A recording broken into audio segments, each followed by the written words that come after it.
So picture this. You're sitting at a high-end seafood restaurant in Silicon Valley. Okay, setting the scene. Right. And Elon Musk is there, and he's just laying waste to this giant yellow cotton candy sculpture. As one does. Yeah, exactly.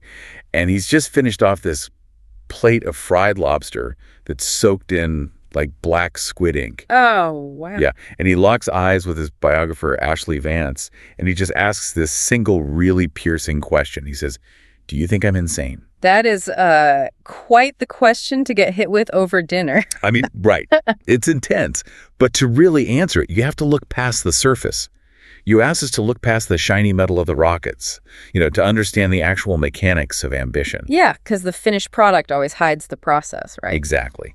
So we've tailored this deep dive specifically for you, pulling directly from Vance's biography, Elon Musk, Tesla, SpaceX, and the quest for a fantastic future. And the mission here isn't just to, read a timeline of his life. No, not at all. We want to extract the raw, messy, and honestly often painful reality of how a person develops the psychological toolkit that's required to attempt the impossible. We're looking for those aha moments behind the creation of an empire. Right.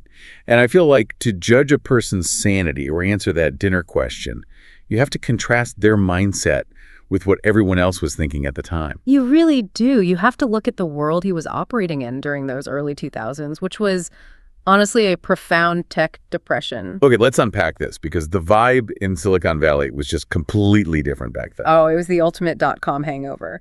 You had millions of incredibly clever people who had convinced themselves they were inventing the future. But then the bubble burst, and suddenly playing it safe was the fashionable thing to do. Right, the ambition just vanished. Yeah. The book mentions this powerful metaphor from a physicist named Jonathan Huebner. He compared human innovation to a massive tree. Okay, a tree. Yeah, and his theory was that humanity had already climbed the trunk and the major branches. We'd already invented the wheel, the steam engine, electricity, the airplane, the transistor. So by the early 2000s, we're not inventing the wheel anymore. We're just dangling out at the very edge of the twigs, painting the wheel a different color to see if it gets more clicks. Exactly. We went from dreaming about flying cars and lunar bases to, building a 140-character messaging app. It's like Silicon Valley started acting like Hollywood. Right. Just producing simple entertainment for people who are suddenly obsessed with their virtual lives. That is exactly what it felt like. That shift in ambition was so palpable. There's a quote from an early engineer who lamented that the best minds of his generation were just trying to figure out how to make people click on ads. That's incredibly depressing. It really is. The whole industry shifted from these grand, civilization-altering ideas to just chasing easy software money. Low overhead, fast returns. But then you walk into SpaceX headquarters, and the contrast is just immediate. Yeah. Musk was bucking this trend entirely. Oh, completely. He was acting less like a tech CEO trying to optimize an app, and more like this weird hybrid of Thomas Edison and a battlefield general. The visual at the SpaceX HQ really captures that divergence perfectly. Right near his cubicle, he hung these two giant posters of Mars. Oh, yeah, the posters. Yeah, so one shows the planet as it is today, just a cold, barren red orb. But the other one shows Mars completely terraformed, covered in green land masses, blue oceans, artificially heated up to suit human life. And that's just hanging there on the wall. Right there on the wall. That is the stated life purpose. So the goal definitely wasn't a quick return on investment. No. The goal, according to the source material, was to ensure humanity's survival as a multiplanetary species. Okay. To protect human consciousness from, a worst-case extinction event on Earth. But betting your entire fortune on building rockets to go to Mars is, frankly, an absurd level of financial and personal risk. It's insane. Most people would never even consider it. Which raises the question of where an appetite for that level of extreme risk actually originates. Because you don't just wake up one day and decide to bet your life savings on interplanetary travel. No, you don't. And that specific mutation of risk tolerance seems to have been almost bred into him over generations. The source text points heavily to his grandfather, Joshua Haldeman. Joshua Haldeman, who essentially treated extreme risk as a lifestyle. That's the best way to put it. This is a man who packed his wife and kids into a single-engine plane. with no modern instruments. Zero. No modern instruments, no radio. They were just reading incorrect road maps and using dead reckoning, and they flew from Africa all the way to Australia. That's terrifying. They were the only private pilots to accomplish that at the time. And when they weren't flying, they were taking these month-long expeditions into the African bush, searching for the mythic lost city of the Kalahari Desert. And there's that specific detail in the book about the lion, right? A lion walks right up to their campfire. Literally 3 feet away from their table. And the grandfather just grabs a lamp, waves it at the lion, tells it to go away, and it just goes. It just walks away. So Musk grew up hearing these stories, basically absorbing this philosophy that you are capable of anything if you just make a decision and execute without hesitation. Okay, but a romanticized family history of adventure doesn't fully explain the drive. We have to look at the darker reality of his immediate upbringing in South Africa, which was incredibly isolated. Yeah, from a very early age, his brain just operated differently. How so? Well, he would drift off into these intense, trance-like states where he literally wouldn't hear anyone talking to him. Wow. His parents and doctors actually thought he might be deaf. They went so far as to remove his adenoid glands to try and fix his hearing. Wait, really? They did surgery? Yeah, but his hearing was perfectly fine. He just has this highly visual brain, and he was dedicating all his concentration to internal thought processes. So he's basically ignoring the outside world. Exactly. His mind's eye was taking over the visual processing power of his brain to run these complex simulations, like visualizing how objects would be affected by acceleration or kinetic energy, all in real time. But to the other kids, he probably just looked like a weird kid who was ignoring them. Oh, absolutely. Add to that the fact that he was reading up to 10 hours a day.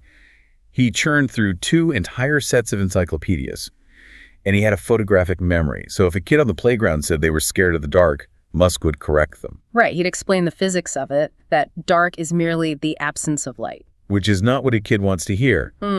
That pedantic brilliance made him a massive target for bullying. The bullying he endured was brutal. We are talking about years of being hounded by gangs of boys. The concrete staircase incident. Yeah. The biography details this horrifying incident where he was sitting at the top of a concrete staircase eating, and a kid crept up behind him, kicked him in the head, and shoved him down the entire flight of stairs. God, that's awful. And then a group of them pounced, and they were bashing his head against the ground until he blacked out. His face was so swollen and bloodied that it took a week before he could return to school. And they even beat up his best friend, just to force that friend to stop hanging out with Musk. Exactly. Total isolation. And the worst part is, he couldn't find a safe haven at home either.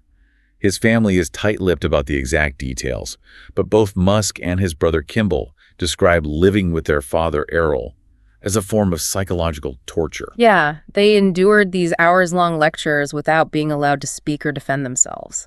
Musk himself described his childhood as, quote, misery and nonstop horrible. But this forces a really difficult conversation, I think. Is this kind of trauma a prerequisite for world-changing drive? That's the big question. Right, like, do we only get these mythological leaps forward in technology from people who have been broken and rebuilt in this specific, highly pressurized way? Or did he succeed in spite of it? Well, what's fascinating here is how that extreme isolation functioned as a crucible. Because he was cut off socially and miserable at home, he turned completely inward. He immersed himself in science fiction, particularly The Hitchhiker's Guide to the Galaxy. Okay, yeah. And that book taught him that figuring out the right question to ask is actually the hardest part of any problem. Once you have the right question, the answer is just math. So it gave him a framework. It fostered a mentality where the standard path, just growing up and getting a normal job in Pretoria, simply wasn't interesting enough to justify the effort. He needed a grander stage. He needed to escape to America. So he actually gets a Canadian passport through his mother and departs with practically nothing. Right. He arrives in Canada with no real plan, and this is where we see that childhood trauma morph into this almost unnatural tolerance for grueling physical work. The physical labor he took on just to survive was punishing. He goes to the unemployment office and asks for the highest paying job they have. Which was what? It paid $18 an hour to clean the boiler room of a lumber mill. $18 an hour for that. Yeah, but listen to what the job was. He has to put on a hazmat suit, shimmy through a tiny claustrophobic tunnel, and shovel steaming, scalding hot goop and residue. Oh my God. The physical environment is so extreme that if you stay in there for more than 30 minutes, your core temperature rises too high and you can literally die. 30 guys started that week. By the end, it was just Musk and 2 others. That is insane. But I guess that kind of crucible completely resets your baseline for what constitutes a hard day's work. Totally. If you can survive the boiler room, pulling an all-nighter to write a business plan probably feels like a vacation. Exactly. And that physical stamina translated directly into an intellectual hustle once he enrolled in college, first at Queen's University and then at the University of Pennsylvania. The cold calling story is great here. Oh, yeah. He and his brother Kimball used to read the newspaper, identify interesting executives, and literally cold call them to ask them to lunch. Just calling them out of the blue. Out of the blue. And that aggressive, unyielding approach landed him a coveted internship at the Bank of Nova Scotia. Which is wild. Mm. And his approach to his personal life followed the exact same mechanics, honestly. Like with Justine. Right. He spots Justine Wilson on campus. She's this smart, edgy girl with a black belt in Taekwondo. Mm-hmm. And she actually stands him up for an ice cream date because she wants to go study. And most people would just take the hint. Yeah, you just walk away. Yeah. But Musk tracks down her best friend, finds out her favorite ice cream flavor, and physically hunts her down in the student center. He just shows up behind her with 2 melting chocolate chip ice cream cones. He categorically refused to accept no as a final answer. Never. And we see that same intense focus when he transfers to UPenn. He and his friend Adeo Ressi rent out this unrented 10-bedroom frat house. I love this story. They turned this massive house into an unlicensed speakeasy on the weekends. Yeah, they black out the windows, get glow-in-the-dark paint, and pack 500 people in there, charging $5 a head for all you can drink. It's basically a modern startup incubator funded by kegs. Pretty much. But the telling detail is that Musk runs the whole thing completely sober. He's just operating the door, managing the chaos, and he's making his entire month's rent in a single night. Which bought him the freedom to focus on his academic work. Exactly. And his academic work was incredibly prescient. He was writing these detailed, visionary business plans for his classes on ultracapacitors and solar energy grids in space. Let's actually look at those technologies for a second because it shows how his mind was operating back then. An ultracapacitor is an energy storage device. Right. Unlike a normal battery, which stores energy chemically and releases it slowly, an ultracapacitor stores energy statically, so they can dump a massive amount of power almost instantly and recharge just as fast. Okay. In the mid-90s, focusing on how to scale that specific technology for kinetic energy recovery in electric vehicles was just incredibly forward-thinking. And what about the space solar grids? The concept was placing solar panels in orbit. Up there, they'd have 24/7 access to unobstructed sunlight, completely free from atmospheric interference or the Earth's day-night cycle. Wow, so endless power. Exactly. And then you'd beam that concentrated energy back down to Earth via microwaves. He wasn't just doing homework. He was auditing the physics of a future sustainable energy economy. He was funding his long-term intellectual pursuits through sheer short-term hustle. Yeah, that combination of raw intellect, tolerance for pain, and relentless hustle primed him for his next move, which was jumping into the Wild West of the early internet. Right, 1995. He and Kimball started a company called Zip2. The idea was to bring small businesses onto the internet with directories and turn-by-turn maps. Which sounds utterly trivial to us now. Oh, completely. We just pull out our phones. But in 95, explaining to a local pizza parlor why they needed a digital presence was like speaking a foreign language. And the technical difficulty was immense. Yeah, there was no Google Maps API to plug into. You had to acquire raw vector data of city streets, build the database, and write complex algorithms to calculate routes using coordinate geometry. And you're doing all of this on machines that had a fraction of the processing power of a modern smartwatch. They were building foundational internet infrastructure. And they had absolutely no money to do it. They lived in their tiny office. They showered at the local YMCA. Oh, and the smoothie story. Yeah. Kimball tells the story about buying a smoothie at a 24-hour Jack in the Box. He finds this gross, unidentifiable chunk of something in it, pulls it out, and just continues to drink it because they were living on basically 0 calories and 0 sleep. Surviving on pure willpower. Yeah. And Musk was actually incredibly savvy about the psychology of investment during this time. He knew they needed to look like a serious, heavy-hitting tech company to get venture capital. So what did he do? He built a massive, imposing wooden case, put it on wheels, and stuck a standard cheap PC inside it. When investors came to the office, he'd roll this behemoth out to create the illusion that Zip2's complex mapping algorithms were running on a proprietary mini supercomputer. That is brilliant. And the theatricality worked. They secured $3 million in funding. But this influx of cash is also where we see his severe limitations as a leader start to surface. Yeah, because the investors understandably bring in adult supervision. They hire a seasoned CEO named Rich Sorkin, and they bring in highly trained software engineers from elite companies like Silicon Graphics. And Musk absolutely chafes under this new structure. He really does, because he was entirely self-taught as a coder. He wrote what developers refer to as hairballs. Hairballs. Yeah, it's monolithic code where everything is tangled together in one massive file. If a developer wants to change the color of a button on a website, they risk breaking the entire backend database because the code isn't separated into modular pieces. So it's fine for a prototype, but a nightmare for scaling a company. Exactly. So the new professional engineers start rewriting his code to make it modular. And Musk takes this as a personal insult. Oh, no. He would literally go into the office at night and rewrite their code behind their backs because he thought they were moving too slowly. Which I have to push back on his genius for a second here. Was he just an egomaniacal micromanager at this point? I mean, he's telling experienced, highly trained people that he doesn't care what they think, and he's expecting everyone to adopt his samurai do-or-die mentality. He was undeniably raw and highly confrontational. He lacked any kind of management grace. Musk himself later admitted that this was a critical flaw in his early leadership. Okay, at least he recognized it. Yeah, he assumed that everyone else had his exact same information, his assumptions, and his exact same tolerance for risk. When you treat employees like replicas of yourself, you just make them unproductive and resentful. But if we connect this to the bigger picture, the raw force of his willpower kept the company moving forward despite all that friction. The sheer momentum he generated led to Compaq buying Zip2 for $307 million. And Musk walked away with $22 million. $22 million. Most people, especially at 27 years old, would buy a private island, invest in index funds, and disappear. Oh, for sure. And yes, he did buy $1 million McLaren sports car.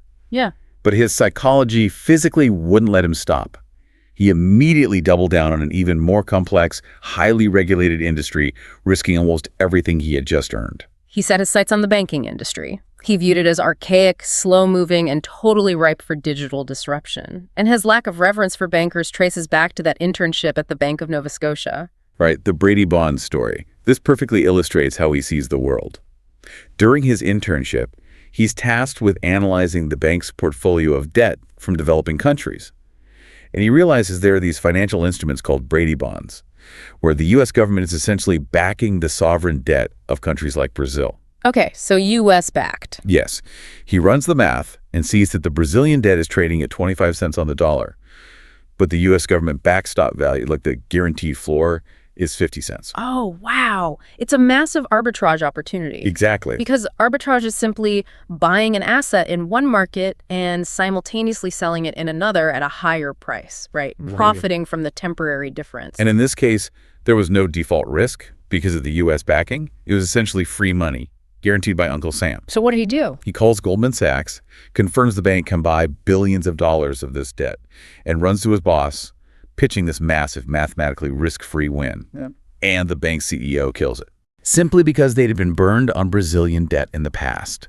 They were terrified to break from the herd, even when the underlying mechanics, the actual math, guaranteed a profit. Wow. Yeah, Musk realized right then that these highly paid bankers weren't infallible geniuses.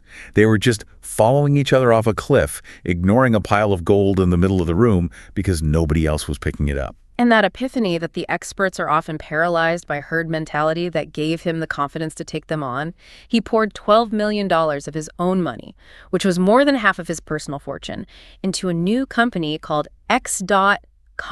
To build a full-service online financial institution. Exactly. Which is wild because people barely trusted the internet to buy books in 99, let alone trusted a startup with their life savings. But he pushes forward anyway, and he quickly finds himself in a frenzied, cash-burning war with another startup down the street called Confinity. Run by Peter Thiel and Max Levchin. Right. And they had a product called PayPal. It was a total war of attrition. Both companies were utilizing a viral marketing strategy where they literally gave away free cash, like $10 to sign up, $10 for referring a friend. They were spending millions just to acquire users. Calculating that the long-term customer lifetime value would eventually outweigh the acquisition cost. But eventually, the leadership teams realized they were going to spin each other into bankruptcy before they reached profitability. So they agreed to merge. But the culture clash between the two teams was deeply toxic. And it wasn't just about personalities. It was a fundamental architectural war. Microsoft versus Linux. Yes. Yeah. You had the Confinity side wanting to use open source Linux software, and Musk aggressively championing Microsoft software. This wasn't just a software preference. It was a philosophical war within tech. Right. The Linux engineers were open source idealists. They believed in community-driven, decentralized code. Musk, on the other hand, was pushing for a corporate, proprietary Microsoft architecture, believing it would be more stable and secure for a massive financial institution. The fighting over the underlying physics of the company was just intense. And it all leads to this incredible climax. The honeymoon. The honeymoon. Musk and his new wife, Justine, are finally taking their honeymoon. They board a plane for Sydney, Australia. And while the plane is over the Pacific Ocean, completely unreachable, the executives stage a coup. Oh, man. They deliver letters of no confidence to the board and successfully oust Musk as CEO, replacing him with Peter Thiel. It was a brutal, orchestrated betrayal. Here's where it gets really interesting, and this is perhaps the most important insight of his early career. Musk lands in Australia, finds out he's been overthrown, and gets right back on a plane. And you'd think he'd sue. Right. But he doesn't sue. He doesn't go scorched earth. The media is painting him as the villain. There are internal factions demanding blood, but he shows incredible restraint. Why? He realized that letting his ego fight for control would trigger a massive lawsuit, paralyze the engineering team, and ultimately destroy the company's value. So he compartmentalized his ego for the sake of the financial endgame. Exactly. He steps back, supports the new leadership, and actually becomes a crucial patient voice on the board, urging them not to sell out to early lowball acquisition offers. And that ability to swallow his pride paid off. Huge. eBay eventually bought PayPal for $1.5 billion, and Musk netted $180 million after taxes. And that $180 million is the pivotal capital that makes SpaceX and Tesla possible. If we look at the core value of this deep dive into his early life, it reveals Musk's true superpower. Which is? It isn't just his raw intelligence or his visual brain or his photographic memory.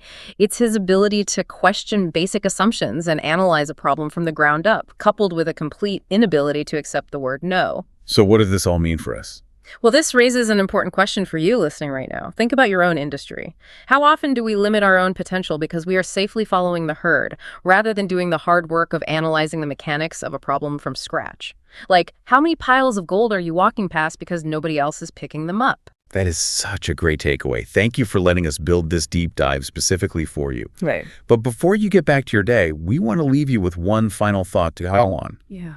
We rely on these relentlessly driven, almost mythological figures to push humanity out of its technological malaise and toward the stars.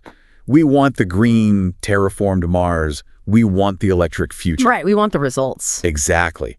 But when you look at the childhood trauma, the crushing isolation, the hazmat suits, and the burned bridges required to operate at that extreme level, is this kind of drive actually a requirement for human progress?